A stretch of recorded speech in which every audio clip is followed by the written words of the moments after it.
Assalamualaikum warahmatullahi wabarakatuh. Perkenalkan, nama saya Nur Laila, calon guru penggerak angkatan 11 dari SD Negeri Banjarharjo 4. Izinkanlah saya memaparkan tugas aksi nyata modul 1.4 budaya positif. Perkenalkan juga Bapak Fasilitator Bapak Mudianto MPD, pengajar praktik Solihuddin SPD. Latar belakang, murid tidak suka peraturan karena selama ini jika mereka melakukan pelanggaran, maka akan mendapatkan hukuman dan cenderung akan mempermalukan dirinya. Tujuan aksi nyata, menciptakan murid yang merdeka dan disiplin diri yang kuat, menumbuhkan budaya positif di sekolah dengan meyakini nilai-nilai kebajikan universal. Tolak ukur, terbentuknya keyakinan kelas melalui kegiatan kesepakatan kelas yang dilakukan wali kelas dan murid. Siswa mampu menerapkan dan menjalankan keyakinan kelas yang telah dibuat bersama guru. Lini masa tindakan, langkah-langkah tindakan yang akan dilakukan. Yang pertama, menghadap kepala sekolah untuk menjelaskan pentingnya penanaman budaya positif dan keyakinan kelas di sekolah, serta meminta izin untuk mendiseminasikan bersama rekan guru. Yang kedua, mengumpulkan rekan guru untuk melakukan diseminasi pemahaman materi budaya positif. Yang ketiga, berkoordinasi dan berkolaborasi dengan wali kelas untuk membuat keyakinan kelas di kelas masing-masing. Yang keempat, memantau, merefleksi, dan mengevaluasi keyakinan kelas yang telah dibuat. Dukungan yang dibutuhkan.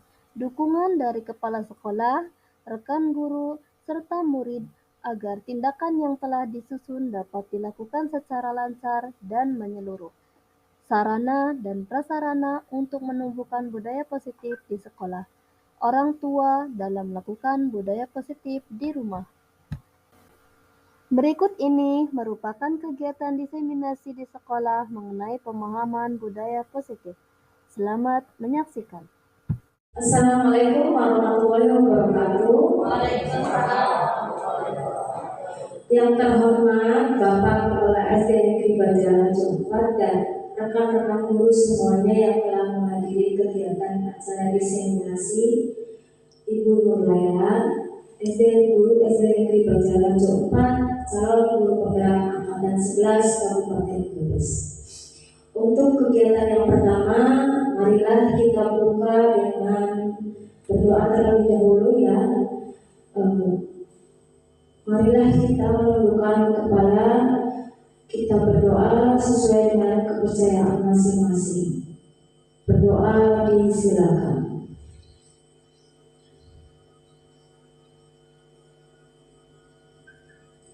Berdoa selesai, terima kasih.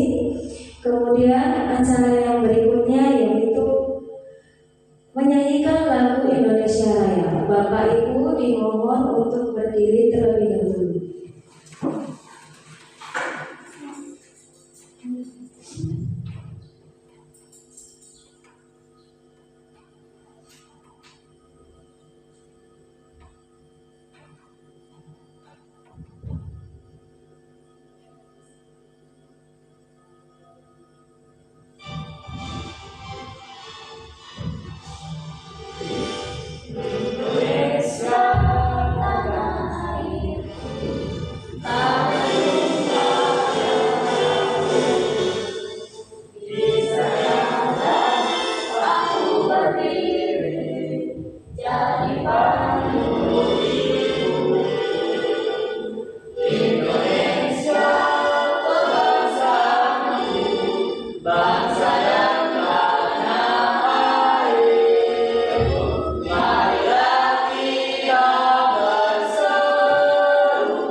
Bapak Ibu guru disilakan duduk kembali. Terima kasih. Acara selanjutnya yaitu sambutan dari Bapak Kepala SD Negeri Banjar Raja 4. Kepada beliau disilakan. Bismillahirrahmanirrahim. Assalamualaikum warahmatullahi wabarakatuh. Alhamdulillahirrahmanirrahim. Puji dan syukur kita panjatkan dari Allah Subhanahu wa Ta'ala yang telah melimpahkan rahmat serta hidayah kepada kita sekalian, sehingga pada kesempatan hari ini Sabtu 24 Agustus tahun 2024 kita bisa berkumpul di ruangan kelas SD Negeri Banjar Raja 4 guna mengadakan kegiatan diseminasi aksi nyata dari calon guru penggerak atau CGP angkatan 11.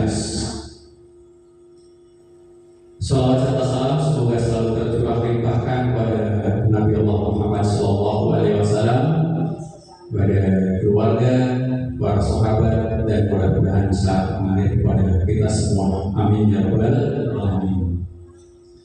Bapak Ibu yang saya hormati, saya selaku Kepala SD Negeri Banjar Raja 4 menyambut dengan baik adanya kegiatan diseminasi ini, karena kegiatan ini merupakan kegiatan pengembangan kompetensi dari tenaga pendidik maupun tenaga pendidikan, sehingga diharapkan nanti kemampuannya akan meningkat dan bisa berdampak positif terhadap kemajuan pendidikan di negara kita, khususnya di SD Negeri Banjar Raja 4 ini.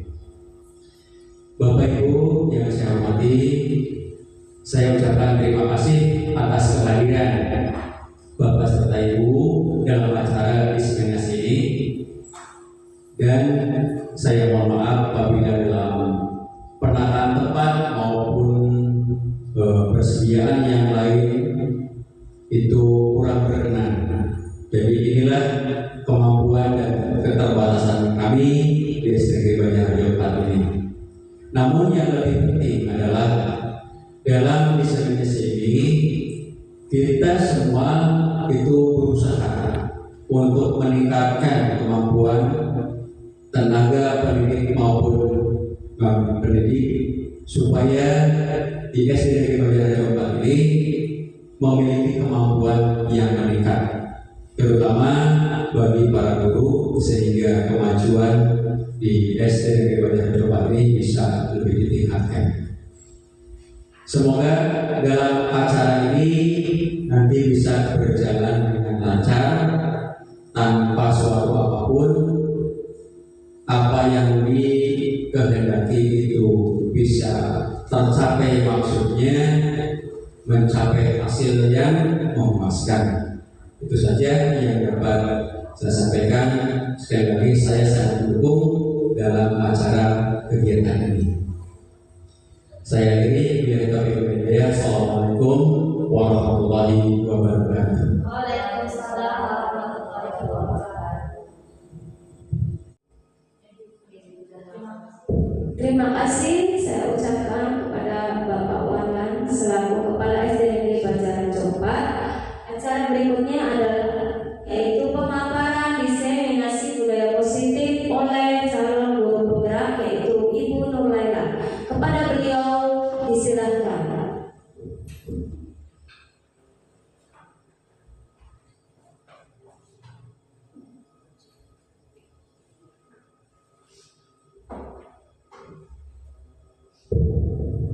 Assalamualaikum warahmatullahi wabarakatuh.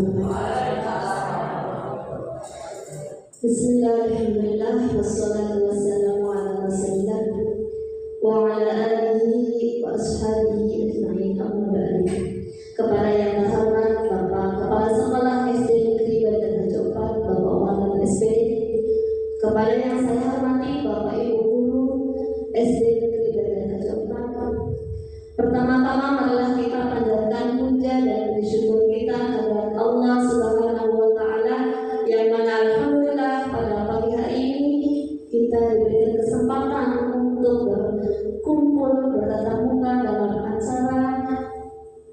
diseminasi budaya positif.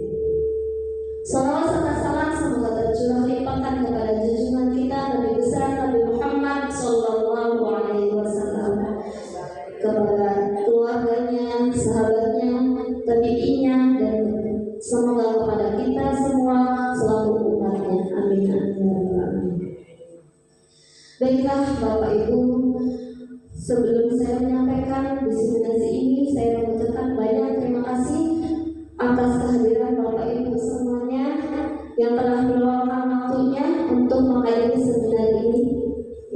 Terima kasih dan mohon maaf atas segala kekurangannya nanti ketika barangkali saya salah mengucap, salah memberikan penjelasan, mohon dimaafkan.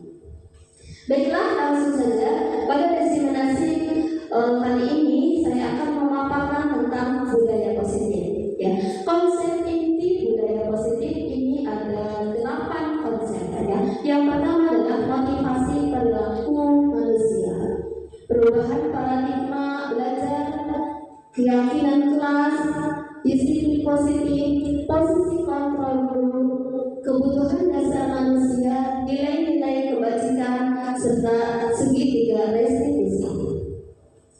Dalam pembelajaran dengan paradigma baru, pembelajaran dengan paradigma baru merupakan pembelajaran yang dirancang berdasarkan prinsip pembelajaran berdiferensiasi, sehingga peserta didik belajar sesuai kebutuhannya berdasarkan tahap perkembangan sesuai teori psikologi modern untuk mewujudkan profil belajar Pancasila.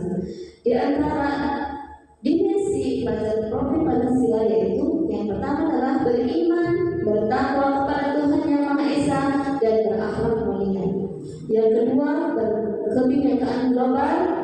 3, bergotong royong. 4, kreatif. 5, bernalar kritis. Dan 6, mandiri. Dalam paradigma baru ini kita melaksanakan pembelajaran dengan beberapa strategi, tapi di sini saya menggunakan strategi pembelajaran berdiferensiasi. Apa itu berdiferensiasi? Pembelajaran yang berpihak kepada murid. Kemudian miskonsepsi tentang telekontrol. Di dalam pembelajaran seorang guru itu mempunyai beberapa kontrol, ya.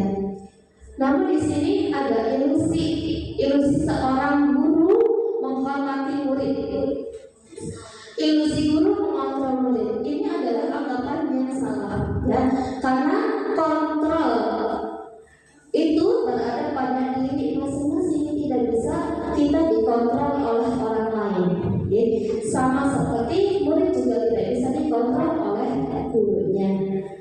Ini terbukti ketika seorang anak mempunyai kemauan yang tinggi, dia mau sesuatu, gitu ya.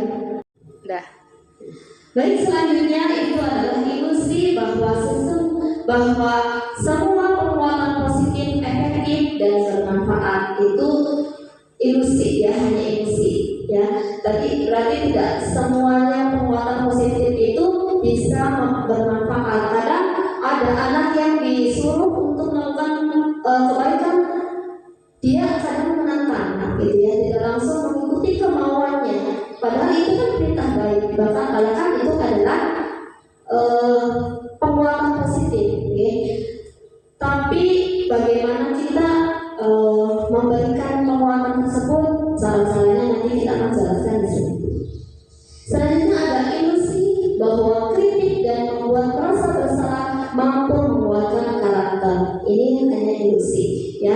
Karena ketika kita membuat merasa bersalah kepada anak, justru malah anak itu akan tambah sinis, tambah tidak percaya diri. Ketika anak berbuat salah, itu kita jangan langsung membuat kesalahan yang fatal. Misalnya kita maki-maki, kita marah-marah, itu tidak baik.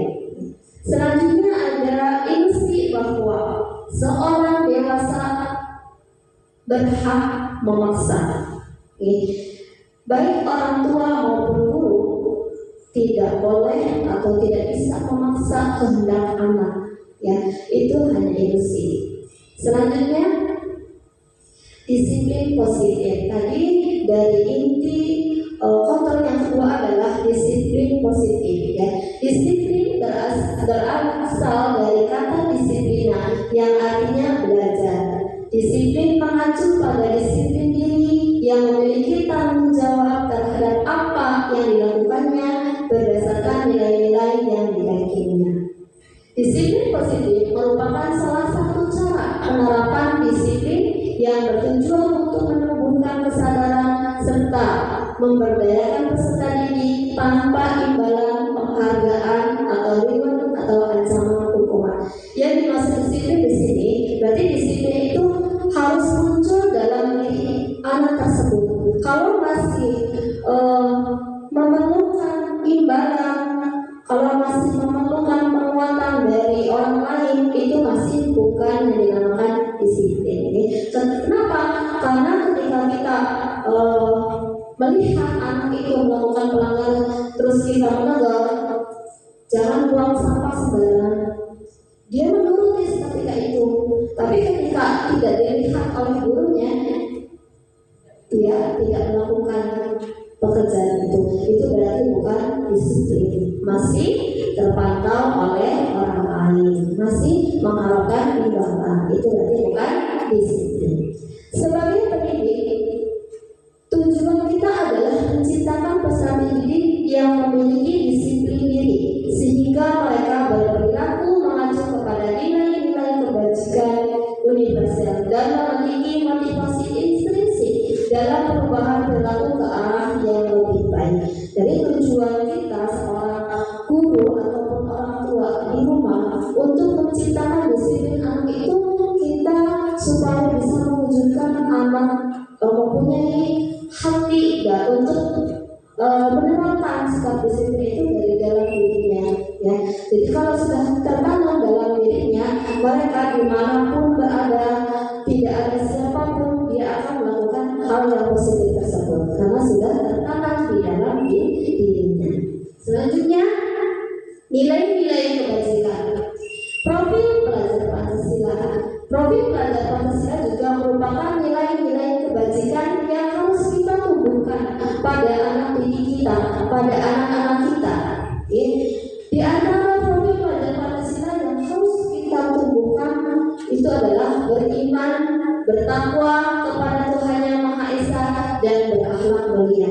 Itu adalah sebagai fondasi untuk anak-anak kita semuanya supaya mempunyai budi pekerti yang mulia, punya akhlak mulia, dan taat kepada Tuhan, yaitu Allah Subhanahu wa Ta'ala. Kalau sudah mempunyai fondasi tersebut, insya Allah pasti kebajikan-kebajikan lainnya akan mengikut sertai kepada diri anak tersebut. Kemudian ada berkebinekaan global, gotong royong, mandiri, kreatif, dan bernalar kritis. Itu merupakan salah satu nilai-nilai kebajikan di antara sekian banyak nilai-nilai kebajikan yang harus tumbuh dalam diri anak. Kemudian ada lagi nilai kebajikan di keterampilan hidup.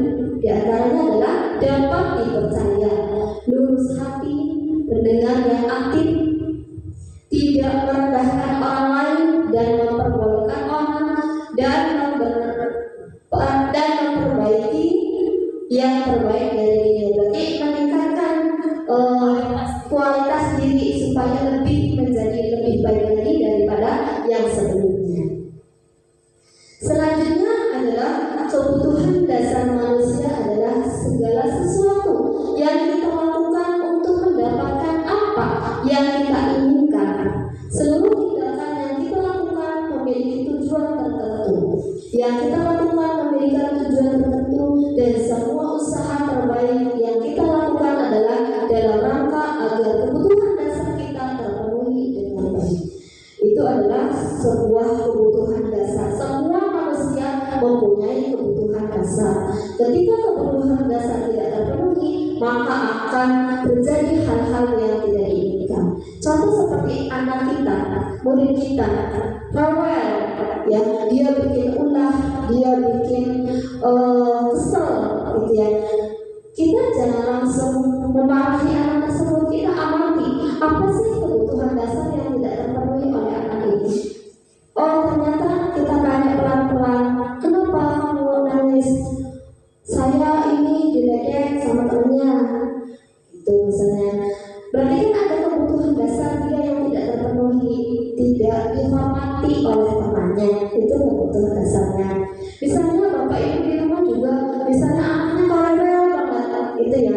Kita amati bersama apa ya kebutuhan dasar yang tidak terpenuhi oleh anak ini. Oh, ternyata anak ini perlu perhatian. Kita misalnya orang tua sibuk di rumah dengan pekerjaan, segala pekerjaan, kita tidak menghiraukan anak kita ingin bermain bersama. Kan anak itu kadang rewel gitu ya. Sama seperti murid-murid kita di sekolah. Ketika anak itu bikin ulah, pasti ini ada kebutuhan dasar murid yang tidak terpenuhi. Kita gali bersama. Selanjutnya, di sini ada beberapa langkah untuk menghadapi masalah ya. Ada dengan cara hukuman, ada dengan cara konsekuensi, ada dengan cara restitusi ya. Kita akan bahas satu-satu. Hukuman itu apa sih? Konsekuensi itu apa? Restitusi juga apa? Gitu ya. Di sini ada ciri-cirinya. Hukuman itu tidak terencana atau tiba-tiba. Contohnya, misalnya anak datang terlambat ke sekolah, gitu ya. Kita mengetahui hal tersebut, kemudian kita memberikan hukuman keliling lapangan sebanyak 2 kali, misalnya gitu.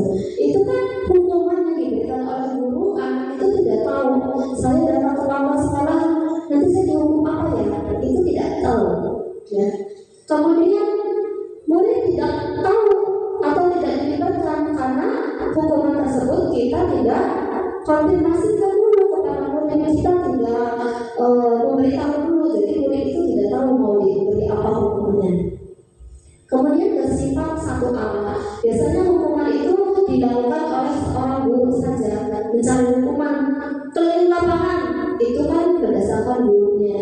Kemudian berupa hukuman fisik atau psikis. Psikis itu misalkan kamu terbiasa teman terus, gitu ya. Kapan kamu tidak terangnya? Atau seperti itu. Misalnya lagi dia mengerjakan hal yang salah, kamu salah terus, nggak pernah benar. Nah, itu namanya hukuman. Itu tidak baik kita lakukan untuk guru maupun sebagai orang tua di rumah. Ya. Kemudian ada konsekuensi. Konsekuensi itu cirinya apa?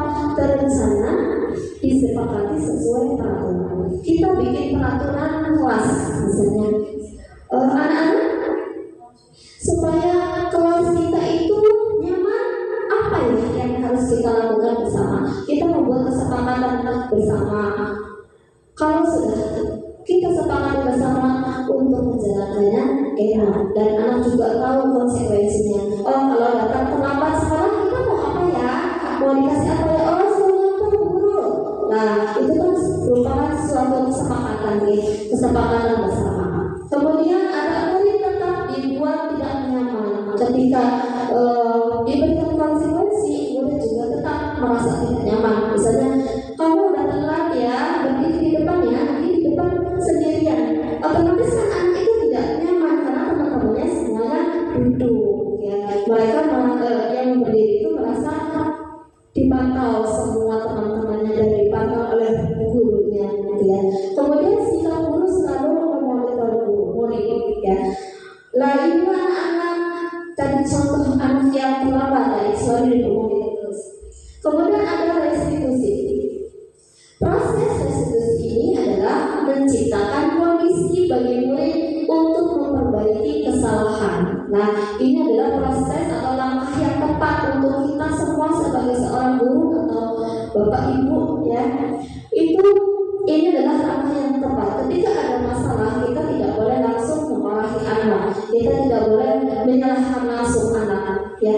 Kita dengan langkah ini supaya murid atau anak tersebut menemukan jalan keluarnya, menemukan solusinya ya. Proses kolaboratif yang mengajarkan murid untuk mencari solusi sendiri. Yuk kita cari solusinya bersama supaya masalah kita itu tidak berlarut-larut, supaya nanti kamu tidak mengulangi lagi. Apa ya yang harus kita lakukan? Nah, itu namanya restitusi. Jadi langkah yang tepat untuk menyelesaikan masalah itu adalah restitusi. Selanjutnya ada motivasi perilaku manusia. Ya, semua manusia mempunyai motivasi. Motivasi di sini dua, ada motivasi ekstrinsik dan motivasi intrinsik. Kalau motivasi ekstrinsik itu adalah motivasi dari luar, sedangkan intrinsik itu adalah motivasi dari dalam diri sendiri. Contoh motivasi ekstrinsik itu contohnya apa? Nah, ayo kerjakan PR-nya. Nanti bu gurunya marah kalau nggak dikerjakan. Itu, oh iya bu, itu berarti motivasi dari luar, dari orang tua. Ya, tapi kalau intrinsik itu tanpa disuruh, tanpa diingatkan, dia sadar sendiri. Oh, saya ada PR, saya harus mengerjakan sendiri. Itu namanya motivasi intrinsik. Ya, motivasi ekstrinsik itu adalah tujuannya untuk menghindari ketidaknyamanan, untuk menghindari hukuman tadi ya. Kalau saya tidak mengerjakan, nanti dihukum. Takut hukuman, berarti dia mengerjakan PR karena takut hukuman, tidak sadar sendiri. Saya pengen pintar, ya setiap hari itu saya kerjakan sendiri. Ini seperti itu kalau ekstrinsik. Kemudian tujuan yang kedua adalah untuk mendapatkan imbalan atau penghargaan dari orang lain. Kan biasanya kita sebagai seorang guru ya, ketika murid kita itu mengerjakan tugasnya, ini hebat banget kamu, seperti itu kan penghargaan ya, walaupun dengan hanya jempol, ini namanya penghargaan gitu. Atau dengan tulisan kamu hebat banget ya, kamu rajin ya, gitu ya, guru bangga nih, itu namanya motivasi ekstrinsik, ingin dipuji oleh gurunya, seperti itu. Kemudian ada lagi yang intrinsik itu untuk menjadi orang yang mereka inginkan dan menghargai diri sendiri dengan nilai yang mereka yakini. Tadi kalau ada PR saya kerjakan supaya apa, saya menambahkan pengetahuan saya. Itu berarti motivasi dari diri sendiri, intrinsik. Selanjutnya ada 5 posisi kontrol guru. Ya, di sini perlu diperhatikan bagi seorang guru kita semua ada 5 posisi kontrol. Ya, yang mana kita? Yang pertama ada penghukum. Posisi kontrol penghukum. Penghukum itu tadi sudah dijelaskan ciri-cirinya ya, dengan ada yang keras biasanya. Kamu sama terus seperti itu. Tapi anak ketika dihukum merasa tidak nyaman, ya merasa dendam kadang. Kalau anak kelas itu biasanya kalau dikasarin sekali aja, biasanya nanti gak gampang, itu ya. Kadang dia gak suka sama gurunya galak gitu. Itu berdendam. Ketika disuruh ayo nak maju depan mau, nah itu merasa dendam. Ya, jadi kemudian yang kedua ada pembuat merasa bersalah. Ada pembuat merasa bersalah itu kita seorang guru tidak marah-marah, tapi kita melakukan komunikasi yang membuat murid itu merasa bersalah. Ya, jangan begitu. Oh, nanti gimana gurunya nggak bisa ngajarin teman-teman yang lain kalau kamu masih nakal gitu ya. Nah itu kan nanti yang diomongin itu merasa oh iya ya gitu, merasa bersalah. Kemudian ada sebagai teman ya, kadang guru juga memperlakukan dirinya ini sebagai teman murid supaya murid itu merasa nyaman. Kalau kita memperlakukan kita sebagai penghukum aja, anak-anak itu akan merasa takut ya, apalagi kelas 1. Kalau gurunya galak, mendelip-mendelip matanya, pasti akan merasa takut ya. Kemudian ada posisi kontrol pemantau. Pemantau ini misalnya ada anak yang tidak memakai sepatu sesuai dengan warna peraturan sekolahnya. Biasanya sekolah kita punya peraturan menggunakan sepatu warna hitam, tapi tiba-tiba anak tersebut menggunakan sepatu warna ungu, ya. Sedangkan ada peraturan pakai hitam, kita bisa. Nah, kok pakai sepatu ungu? Itu ya. Lah, itu pemantau. Nanti kamu kalau besok lagi jangan pakai ungu ya, pakainya hitam. Itu namanya pemantau. Kemudian ada manajer. Sebagai manajer ini kadang apa ya? Memang sih susah ya, tapi kalau kita lakukan dengan tulus, dengan ikhlas, insya Allah bisa. Nah, ini proses manajer ini kadang padahal kita sering melakukan tapi tidak disadari, itu namanya manajer. Kadang ketika ada masalah kita sudah biasa kita panggil anaknya gitu ya, supaya anak itu menyadari apa sih yang sudah dilanggar dari keyakinan yang sudah disepakati ya, itu namanya manajer. Kemudian contoh-contoh tadi 5 posisi kontrol ini contohnya dalam menyampaikan kata-katanya ya, dalam satu masalah nih, masalahnya satu, kasusnya satu, kita coba aplikasikan dengan 5 posisi kontrol yang tadi ya. Yang pertama tadi ada penghukum. Penghukum itu biasanya begini, ada anak yang datang ke upacara bendera harus telat gitu ya. Setelah upacara selesai dia langsung hormat kepada bendera 1 jam berdiri angkat kakinya. Nah itu biasanya penghukum seperti itu. Kemudian ada lagi sebagai pembuat merasa bersalah, dia akan berkata seperti ini, berapa kali ibu bapak harus memberitahu kamu selalu saja mengecewakan ibu. Nah itu biasanya kata-kata yang akan dilontarkan oleh pembuat merasa bersalah. Nah anak ketika ditolong seperti itu, iya bu maaf saya telat, saya bawa kesiangan misalnya gitu. Kemudian ada sebagai teman, pasti ini anak-anak kelas 1 atau anak kelas 3 itu merasa senang ketika gurunya itu sebagai teman ya. Ayo dong ikuti aturan sekolah, tolong bantu ibu ya, sekali ini saja, kamu jangan nakal, kamu jangan nakal ya, kasih ibu bahagia ya, biar ibu senang sama kamu. Nah itu biasanya sebagai teman ya. Kemudian ada sebagai pemantau. Pemantau itu kamu sudah melanggar peraturan sekolah, kamu tahu konsekuensinya. Setelah upacara kamu beli atributnya dan jangan diulang lagi ya. Ini kan tadi kesepakatannya tidak memakai atributnya misalnya, jadi di upacara itu. Nanti setelah ini kamu itu ya, misalnya minggu depannya kamu pakai atribut yang lengkap ya, itu pemantau. Selanjutnya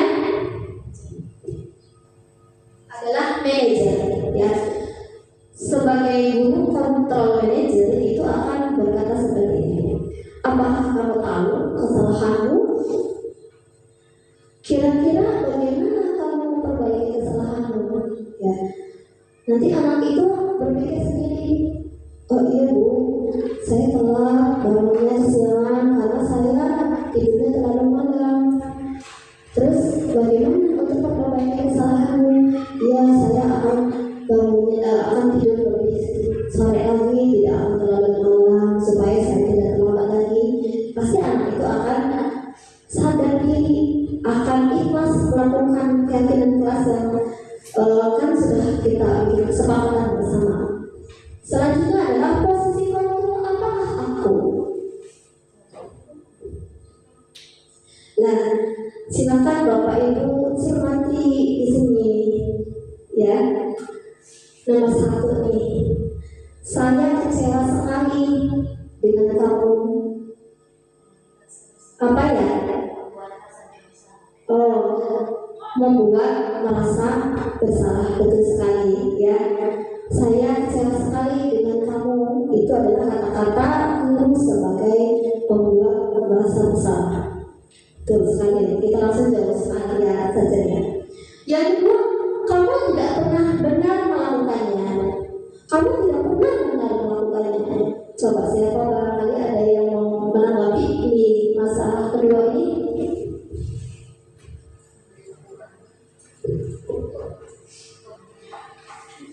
Menurut siapa? Penghukum ya. Penghukum bu, posisi iya betul sekali ya.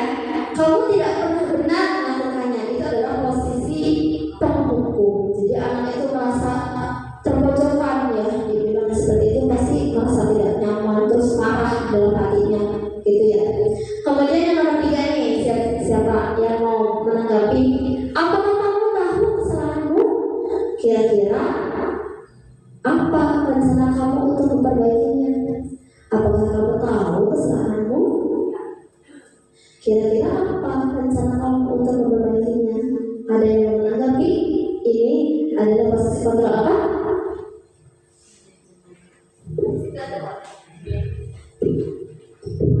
Menurut saya jawaban nomor 3 adalah sebagai manajer, karena dia tidak menjasa anak tersebut mencari tahu anak itu salahnya di mana. Jadi biar anak itu introspeksi diri dan mencari tahu kesalahan yang dia lakukan. Terima kasih.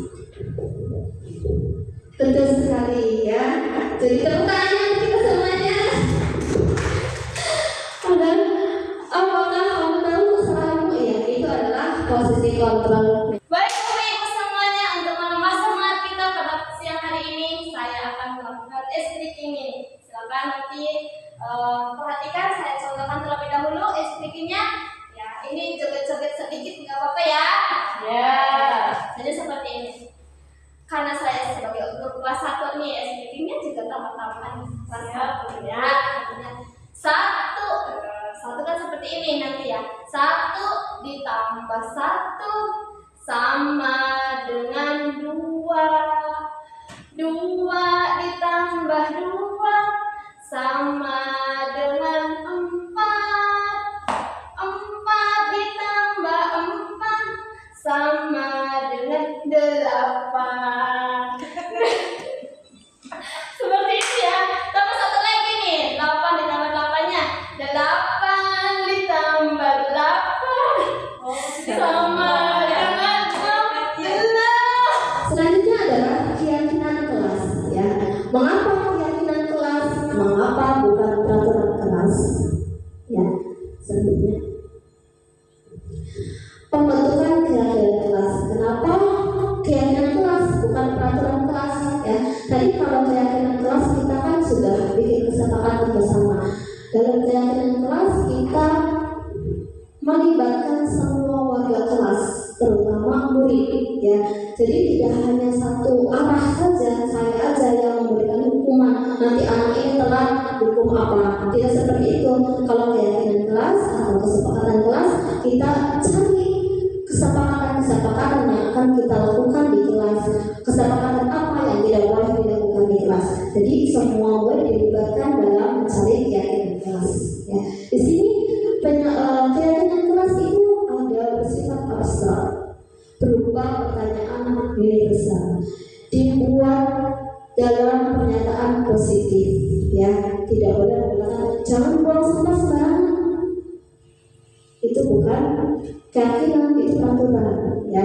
Kalau keyakinan kita ubah menjadi kata positif yang tadi jangan buang sampah sembarangan, jadi buang sampah di tong sampah atau menjaga kebersihan. Jadi seperti itu. Kemudian sedikit saja agar mudah diingat, kita bikin keyakinan kelas itu jangan banyak-banyak ya. Misalnya 20 peraturan, 20 keyakinan kelas. Dan nanti akan susah diingat ya, dan akan susah juga untuk dilakukan. Ya. Kemudian sesuai dengan kendali, sesuai dengan kondisi kelas dan sekolah sehingga mudah untuk diterapkan. Ketika kita membuat sebuah keyakinan kelas atau kesepakatan kelas, kita lihat kondisi sekolah kita lihat kondisi kelas kita. Ada tong sampah tidak ya? Ada. Kita bikin keyakinan kelas buang sampah di tong sampah atau jaga kebersihan. Kalau kita bikin keyakinan menjaga kebersihan tapi nggak ada tong sampah, nggak apa, bagaimana untuk cara menjaganya seperti itu ya? Kemudian melibatkan semua murid di kelas. Tadi kita sudah bicara dari awal, ketika membuat keyakinan kelas atau kesepakatan, kita libatkan semua murid kita supaya tahu apa sih keyakinan yang harus kita lakukan bersama. Ya. Selanjutnya ini ada video. Oke, baiklah anak-anak, pada hari ini kita sudah diberi kesempatan oleh Allah untuk bisa masuk ke tahun ajaran baru ya. Untuk itu sebelum kita melaksanakan pembelajaran setiap harinya, untuk menciptakan kelas yang kita impikan, kita bersama-sama akan membuat sebuah kesepakatan kelas. Apa itu kesepakatan kelas? Ya, kalian memimpikan kelas kalian yang seperti apa? Ya, supaya keseharian kita di kelas itu menyenangkan. Coba Dari kesepakatan kelas, kita cari kesepakatan yang akan kita yakini. Coba siapa yang punya ide nih? Kesepakatan kelas apa yang boleh dikerjakan di kelas dan tidak boleh dikerjakan di kelas? Coba siapa yang punya ide? Apa saja yang boleh dilakukan di kelas? Contohnya apa? Betul sekali, tidak boleh makan di kelas. Karena apa? Kenapa nggak boleh makan di kelas? Nanti kelasnya kotor. Berarti tadi tidak boleh makan di kelas. Kita ubah menjadi kalimat yang positif. Berarti makanlah di luar kelas. Saji boleh tulis di post-it nanti. Ini Bu Guru bagikan satu-satu. Nanti kalian silakan tuliskan kesepakatan yang boleh dilakukan di kelas dan tidak boleh dilakukan di kelas. Ya. Nih, Bu Guru bagi satu-satu.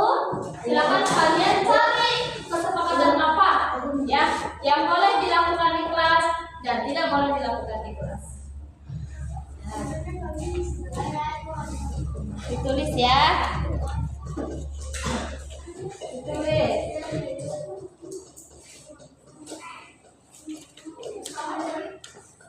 Nanti setelah ditulis, kalian silakan tempelkan di depan ya.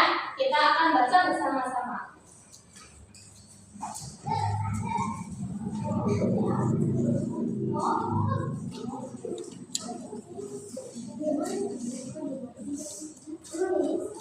Ya, sekarang silakan mulai menulis apa saja yang menurut kalian yang perlu disepakati di sekolah kita, di kelas kita. Yo, tadi belum. Ya, tadi salah satunya di antara contohnya tadi tidak boleh makan di kelas. Apalagi yang tidak boleh dilakukan atau yang harus dilakukan di kelas. Apalagi? Coba.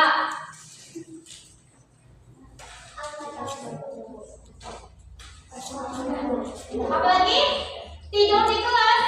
Boleh apa tidak tidur di kelas? Tidak boleh. Berarti itu nanti tidak boleh tidur di kelas. Tidak boleh tidur di kelas. Ya boleh. Apalagi?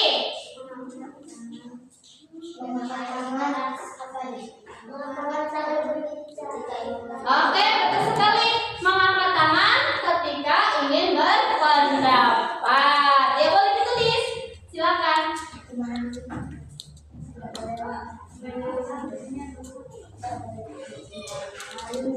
Apa tadi kesepakatannya? Mengangkat tangan ketika ingin bertanya, ingin berpendapat. Ada lagi? Silakan ditulis. Ada lagi? Tidak boleh nomor 1. Betul sekali. Ya, berarti tulis. Guru tulis sini boleh. Nanti kamu tulis. Sudah semua? Silakan kalian tempelkan semuanya. Tempelkan. Yang sudah tempelkan. Nah, tempelkan yang sudah di sini.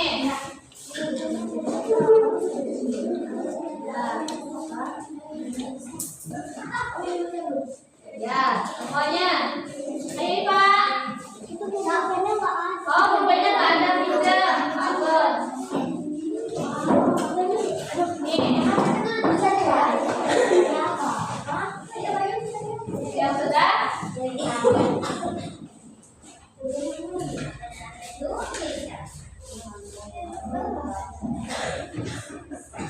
Dan semua di sini kesepakatan kelas ya.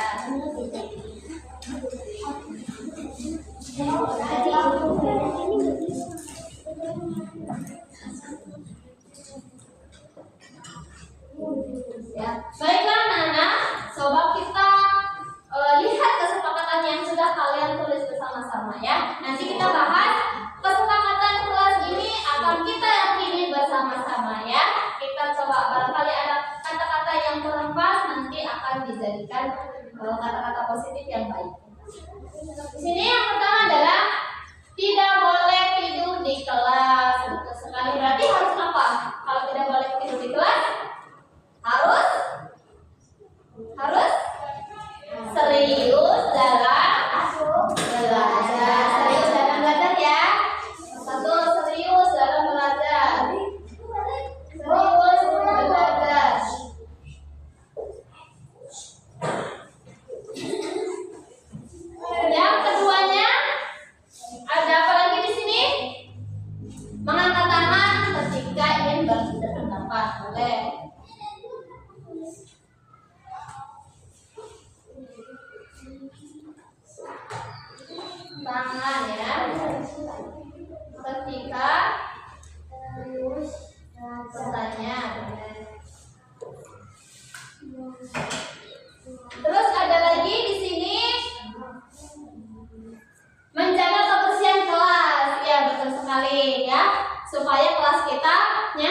menjaga kebersihan kelas. Menjaga kebersihan kelas, ya. Terus ada apa lagi di sini? Tidak boleh makan di kelas. Berarti makannya di mana, anak-anak? Di luar. Makan di luar. Di luar kelas ya. Ini sepakat semuanya? Ya. Kemudian ada lagi di sini tidak boleh berkata kasar, ya. Berarti apa? Tidak boleh berkata kasar. Saling menghargai, ya, betul sekali.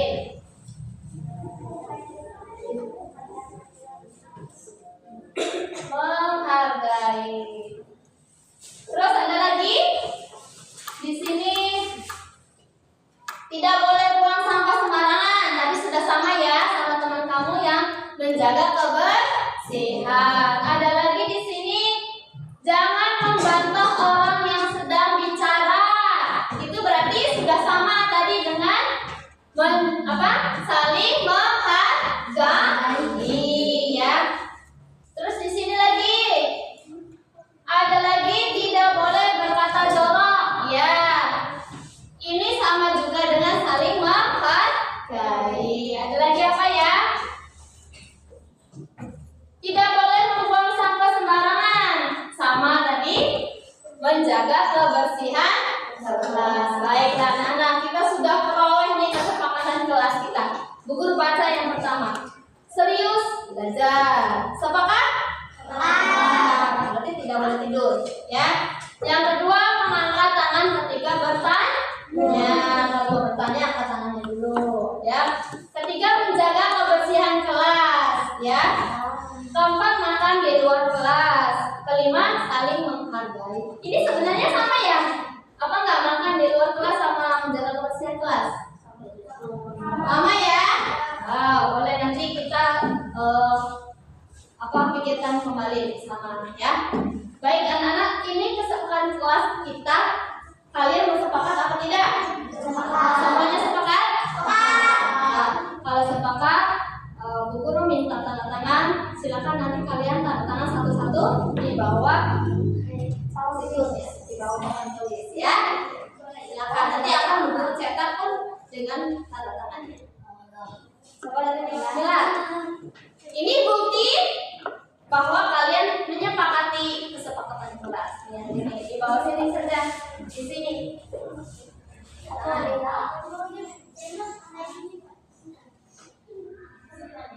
Oke, lanjutnya. Ya.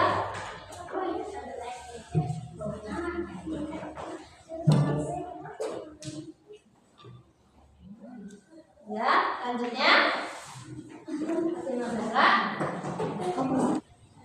Perwakilan saja. Ya, baik anak-anak, terima kasih ya. Ini adalah kesepakatan kelas kita ya, supaya kelas kita itu tercipta nyaman, menyenangkan ya. Nanti kesepakatan yang sudah kita buat ini kita yakini bersama, kita jalankan bersama ya. Sepakat semuanya ya, udah ya. Terima kasih anak-anak semuanya. Semoga kesepakatan kelas kita ini bisa mewujudkan kelas kita yang menyenangkan. Assalamualaikum warahmatullahi wabarakatuh. Waalaikumsalam warahmatullahi wabarakatuh. Ya, demikianlah video pembuatan keyakinan kelas saya bersama murid-murid saya. Selanjutnya adalah segitiga restitusi. Tadi restitusi yang sudah kita bahas sedikit ya. Kita coba lebih dalam lagi tentang segitiga restitusi ya. Suatu proses dialog yang dijalankan oleh guru agar dapat menghasilkan murid yang mandiri dan bertanggung jawab. Dalam proses restitusi segitiga ini atau segitiga restitusi, ada 3 langkah yang harus kita laksanakan supaya membuat murid itu mempunyai tanggung jawab, menyadari kekurangannya atau kesalahannya dan bisa mencari solusinya. Yang langkah pertama adalah menstabilkan identitas. Langkah yang kedua adalah validasi tindakan yang salah. Kemudian yang ketiga adalah menanyakan sebuah keyakinan. Halo Lufa, apa kabar hari ini? Baik, Bu. Baik, alhamdulillah. Lufa tadi baru dengar nih dari teman Lufa, apa benar Lufa habis marah-marah sama Ciko? Iya. Kenapa? Itu malah penjajan saya, Bu. Karena penjajannya. Padahal itu dari uang Lufa ya belinya. Iya. Oh, betul sekali.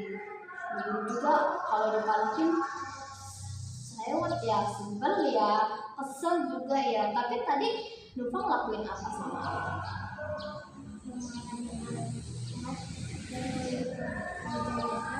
Memarahi dan bermeja, tapi tidak sampai memukul, Tidak. menendang. Guru hargai tindakan Lufa yang tidak sampai memukul, tidak sampai menendang ya. Sekarang guru tanya, untuk bermeja itu sudah sesuai belum dengan keyakinan kelas kita Lufa? Belum. Itu apa ya keyakinan kelas kita?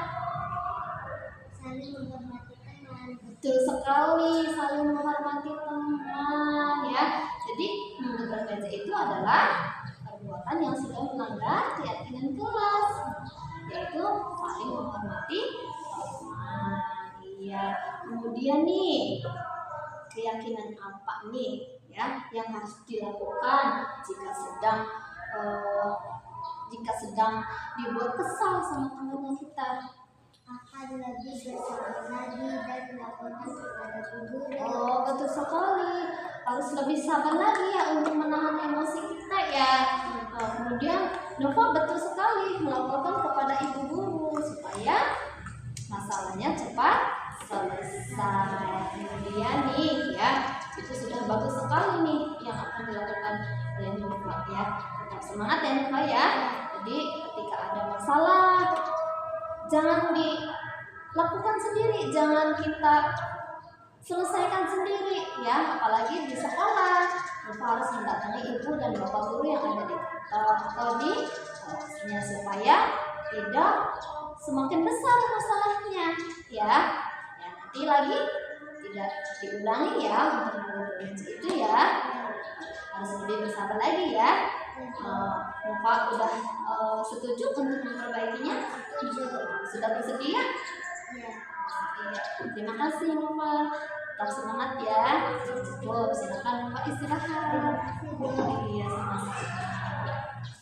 Assalamualaikum warahmatullahi wabarakatuh. Perkenalkan nama saya Nova Ella Sabiha dari kelas 2 SDN Negeri Banjarharjo 4. Saya senang sekali diajak diskusi oleh Bu Guru Ella sehingga saya bisa lebih bersabar dan menghormati teman lagi. Wassalamualaikum warahmatullahi wabarakatuh. Selamat siang Adil. Yang Bu, Apa kabar hari ini? baik Bu. Iya, Bu Guru dengar dari ketua kelasnya Adil katanya habis berantem ya sama Alta. Iya Bu, Kenapa? karena aku kan lagi belajar. Terus sama Alta tugas Adil dicontekin. Gitu ya. Wajar lah nggak Adil marah ya. Guru juga kalau seperti itu juga kesel. Kemudian apa nih yang dilakukan Adil kepada Altanya? Memarahkan, mendengarkan, dan menjelaskan. Oh, begitu ya. Pasti kamu melakukan itu punya alasan sendiri ya, ya. Iya. Nah, masa saya juga kalau kayak gini nggak aja ya. Terus nih, apa nih? Tadi kan sudah sampai mendorong ya. Keyakinan kelas apa nih yang sudah Abi langgar? Saling menghormati teman. Oh, betul sekali Abi. Kalau mendorong itu sudah termasuk dari melanggar keyakinan kelas kita, yaitu saling menghormati. Baik, sekarang coba kita pikirkan sama Yudin, kalau kita nih sudah melanggar keyakinan kelas, tidak menghormati teman, nanti kan teman-teman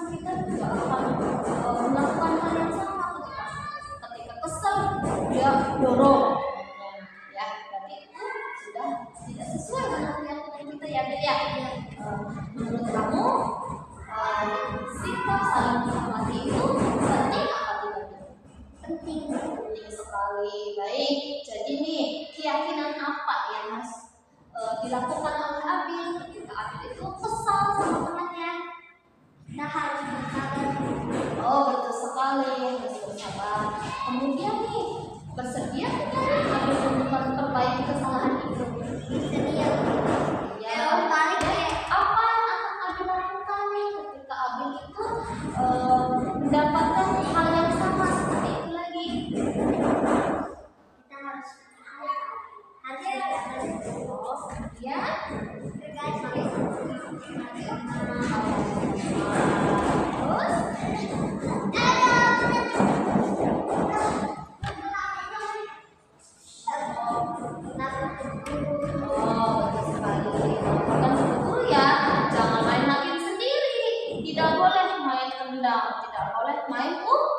Bahkan ada bukunya di kelas atau di kantor. Abil lakukan saja temannya sudah berbuat kesal sama Abil, apalagi sampai mencontek tugasnya Abil ya. Berarti mereka itu si Alta itu tidak mau berusaha ya Bil ya. Oh baik, ya seperti itu. Nanti ketika Abil melakukan itu, coba ditahan lagi amarahnya, ya jangan sampai mendorong lagi, ya apalagi sampai menendang. Baik Abi, tetap semangat ya Bil ya. Oke, terima kasih Abi. Silakan boleh istirahat.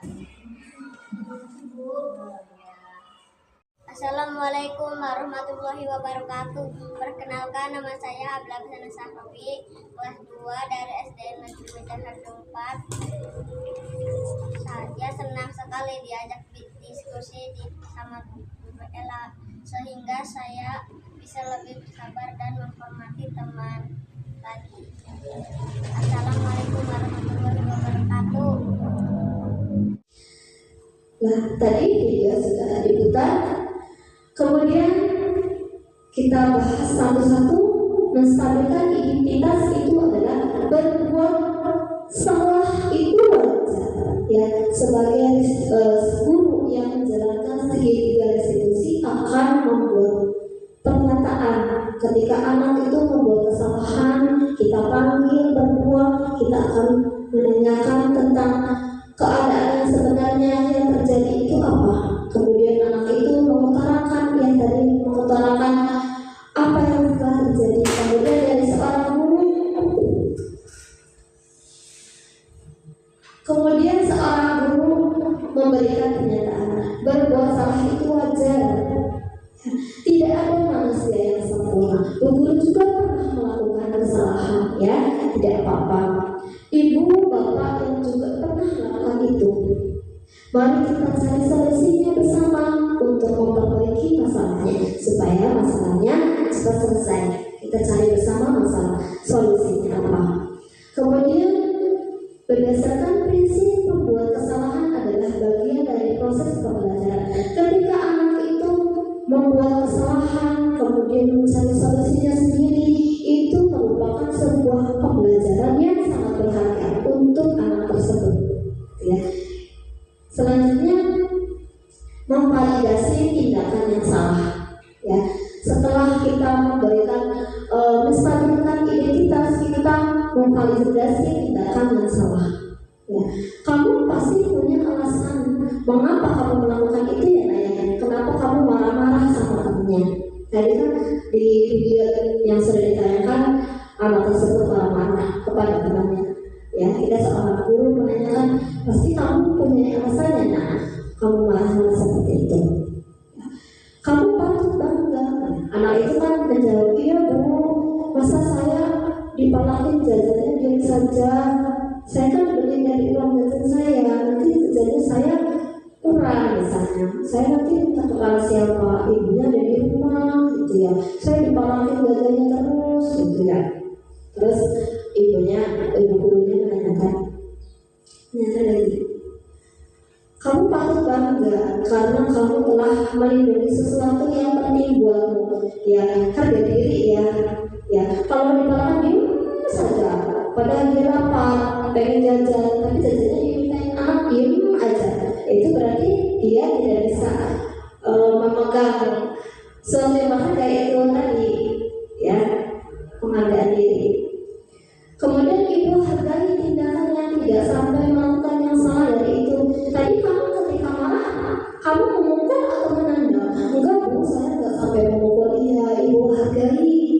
Hargai tindakan kamu yang tidak sampai memukul, ya. Hargai kamu yang tidak sampai menendang. Terima kasih ya. Selanjutnya ada yang menanyakan sebuah keyakinan. Ya. Berdasarkan prinsip teori kontrol bahwa ada dasarnya kita termotivasi secara instinktif. Ya. Dalam menanyakan keyakinan ini yang biasa dikatakan oleh seorang guru. Apa keyakinan kelas kita? Ya, kita kan sudah kesepakatan membuat sebuah keyakinan. Coba ingat-ingat keyakinan kita apa saja. Kemudian anak tersebut menyebutkan keyakinan ini seperti ini. Kan? Kemudian nilai-nilai apa yang telah disepakati bersama tadi, ya. Kemudian seperti apa gambaran sebuah kelas yang ideal menurut kamu? Kamu memimpikan kelas yang seperti apa? Anak kemudian bicara, saya ingin banyak hiasan dindingnya, Bu. Saya ingin bersih kelasnya, Bu. Nah, ya. Kemudian kamu ingin menjadi seorang yang seperti apa ketika kamu melakukan keyakinan kelas itu? Jadi artinya keyakinan kelas itu ada menghormati orang lain, ya. Kalau kamu sudah menghormati orang lain, nanti kamu akan seperti apa? Ya saya nanti akan disayang guru, saya akan banyak temannya dan seperti itu. Ya lanjutnya demikianlah. Baiklah Bapak Ibu, demikianlah pemaparan yang sudah saya sampaikan. Namun nih sebelum kita akhiri kegiatan hari ini ada refleksi, ya. Saya minta dari rekan-rekan peserta di sini ini untuk bisa merefleksikan dalam kegiatan yang sudah dilaksanakan apa sih refleksinya. Gitu. Silakan untuk rekan-rekan ada yang mau memberikan refleksinya, jadi silakan. Selamat dari kegiatan ya, apa refleksinya? Silakan.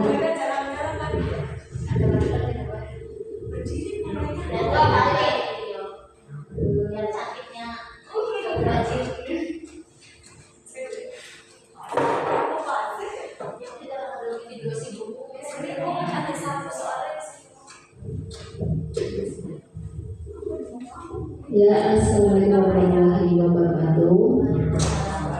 Saya Mega Adelia Sarmadani dari guru kelas 5, salah satu guru di SD Negeri Banjar Harjo 4. Alhamdulillah setelah menyaksikan pemaparan atau acara diseminasi aksi nyata Polis 1.4 budaya positif ini yang dilakukan oleh Ibu Nur Laila selaku calon Putran Angkatan 11, saya jadi paham bagaimana saya bisa menanggapi anak sih ketika anak itu ada masalah atau ada terjadi sesuatu di kelas saat pembelajaran dengan segi bidang institusi. Mungkin itu saja dari saya. Kurang lebihnya mohon maaf. Wassalamualaikum warahmatullahi wabarakatuh.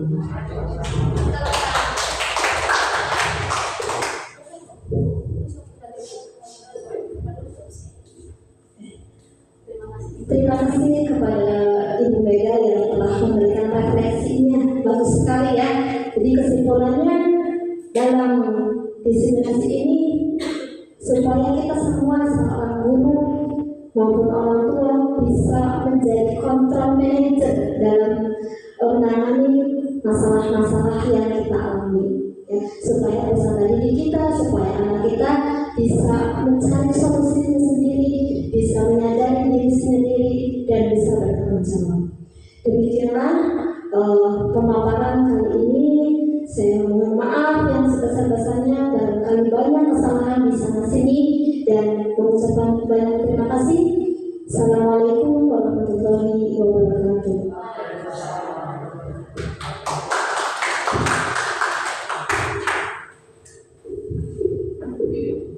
Baik, Bapak Ibu, kita sudah sampai di penghujung acara. Untuk mengakhiri kegiatan diseminasi budaya positif kali ini, marilah kita bersama-sama mengucapkan bacaan hamdalah. Alhamdulillahirabbil alamin. Demikian pemaparan kegiatan diseminasi budaya positif dari calon guru penggerak angkatan 11 Ibu Nur Laila, guru SD Negeri Banjar Harjo 4. Terima kasih. Akhir kata, wassalamualaikum warahmatullahi wabarakatuh.